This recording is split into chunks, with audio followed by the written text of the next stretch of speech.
दोस्तों आज आपका ये दोस्त आपके अपने प्रदीप कॉमर्स अकेडमी पर दोस्तों आपको आज ऐसी चीजें बताने वाला है जिससे अगर आप वो चीजों को फॉलो करोगे और अपने एग्जाम में आंसर उस तरह से लिखोगे तो फॉर श्योर आपको जो एग्जाम है बहुत ही अच्छे खासे क्या मार्क्स यहाँ पे मिलने वाले हैं। सबसे पहले एक चीज मैं यहाँ पे मार्किंग स्कीम बता देता हूं। अगर आपका क्वेश्चन 2 मार्क्स के लिए तो आपको क्या करना है, आपको 4 पॉइंट्स लिखना है। वहीं अगर आपका क्वेश्चन 8 मार्क्स 4 मार्क्स के लिए तो वहां पे आपको जो क्वेश्चन पॉइंट्स लिखने होंगे वो कितने लिखने रहेंगे, आपको 8 पॉइंट्स के आसपास क्या लिखने रहेंगे। अब यहां पे अगर क्वेश्चन जो आता है आपका 8 मार्क्स के लिए आता है तो 8 मार्क्स का क्वेश्चन हमेशा जो होता है वो स्प्लिट हो जाता है। वो कितने मार्क्स के लिए, एक आपका 6 मार्क्स के लिए और एक आपका 2 मार्क्स के लिए। अब 6 मार्क्स में आपको क्या दे दिया जाएगा, जैसे फीचर्स दे दिया जाएगा, जो भी आस्क राइट द फीचर्स या फिर कैरेक्टरिस्टिक्स, ऐसी कुछ चीजें लिखनी बोली जाएगी। और 2 मार्क्स के लिए आपको क्या दे दिया जाएगा, आपको इंट्रोडक्शन दे दिया जाएगा। अब यहाँ पर आपको मेरे ख्याल से इतनी चीजें समझी होंगी। अब यहां पे समझना, अगर फॉर एग्जांपल आपका 8 मार्क्स का क्वेश्चन है तो 8 मार्क्स का क्वेश्चन आप लिखोगे कैसे।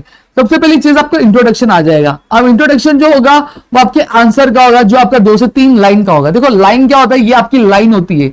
स्टेटमेंट्स क्या होते हैं, एक पॉइंट लिखा तो फुल स्टॉप लिखिए, फिर दूसरा स्टेटमेंट चालू करते हैं तो ये आपके स्टेटमेंट्स होते हैं। तो ये चीज सबसे पहले समझ लेना, ठीक है। अब आपका ये 3 लाइन का इंट्रोडक्शन हो गया। फिर आपका क्या आएगा, आपका मीनिंग आएगा। मीनिंग आप 2 से 3 लाइन लिख दो। फिर आपका डेफिनेशन आएगा, डेफिनेशन लिख दो। अब आपसे क्या पूछा गया है, आपसे पूछा गया कि भैया हमें क्या करना है। अब डेफिनेशन में जब लिख रहे हो तो अगर आपको ऑथर का नाम मालूम है तो according to so and so, तो ऑथर का नाम लिखो और फिर जाके क्या पूरा डेफिनेशन लिखना। और पता रहो अगर आपको डेफिनेशन पूरी अच्छी तरीके से याद है तभी ऑथर का नाम लिखना, अगर नहीं याद है तो भाई ऑथर का नाम लिख के डेफिनेशन लिखना मत, ठीक है। अब यहां पे नेक्स्ट चीज जो हमें करनी है वो क्या है, जैसे आपको पूछा गया फीचर्स, पूछा गया क्या पूछा गया, आपको फीचर्स पूछे गए। तो फीचर्स आपको लिखना तो है लेकिन साथ ही साथ आपको क्या करना है, आपको क्या एक्सप्लेन भी करना रहेगा, ठीक है। जैसे फॉर एग्जांपल मैं यहां पे लिख रहा हूं आपका फीचर्स एक्सप्लेन तो करना है। अभी जैसे कैरेक्टरिस्टिक्स आ गए, अब आपको क्या कर सकते हो, आप एक फ्लो चार्ट बना लो आपके पॉइंट्स के। आप इस तरह से, फिर यहाँ पे इस तरह से, यहाँ पे इस तरह से, नीट एंड क्लियर आप एक फ्लो चार्ट बना लो। फ्लो चार्ट बना लिया, फिर उसके बाद क्या करो, आपके जो एक एक पॉइंट है उसको क्या एक्सप्लेन करना चालू करो। जैसे मेरा पहला पॉइंट है क्या, सिंगल ओनर।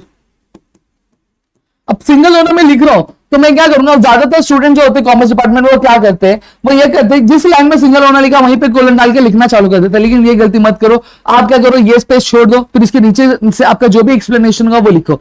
अब मेरा सजेशन ये रहेगा, जब भी आप एक्सप्लेनेशन लिख रहे हो तो कम से कम 4 लाइन का एक्सप्लेनेशन लिखो। 4 लाइन मतलब 1 2 3, मतलब आपकी 4 लाइन क्या होनी चाहिए, 4 लाइन क्या होनी चाहिए, आपकी क्या कवर होनी चाहिए। समझ में आ गया, ये आपका क्या ये होता है। फिर उसके बाद अगर मैं बात करूं दूसरी चीज क्या होगी, अब वैसे ही आप पूरा जो पॉइंट्स होगा वो एक्सप्लेन कर देगा, फिर दूसरा पॉइंट लिखोगे तो एक पॉइंट कंप्लीट हो गया तो एक लाइन छोड़ दो, फिर दूसरा पॉइंट यहां पे लिखना चालू कर दो, लिख दिया। अब लास्ट में क्या कर दो, एक कंक्लूजन ऐड कर दो, आंसर को क्या कंक्लूड कर दो आपकी 2 से 3 लाइन में। समझ में आ गया। तो इस तरह से आप लिखोगे तो आपको जो है मार्क्स, जो मैक्सिमम मार्क्स आपको क्या टीचर्स जो होगी अलोकेट करेगी। इतनी चीजें क्लियर हो गई। तो अब जब आप आंसर इस तरह से प्रेजेंट कर रहे हो तो आपको जो है फॉर श्योर जो है एग्जाम में आपके आंसर्स के लिए बहुत ही अच्छे खासे क्या मार्क्स मिलेंगे दोस्तों, ठीक है। तो अगर और भी मन में कुछ डाउट है आंसर किस तरह से लिखना बड़े बड़े क्वेश्चंस का, मैंने यहाँ पे आपको जो है बड़े मार्क्स जो आपका जो हाईएस्ट मार्क्स होता है 8 मार्क्स है उसके बारे में बता अब एक और चीज बता देता हूं।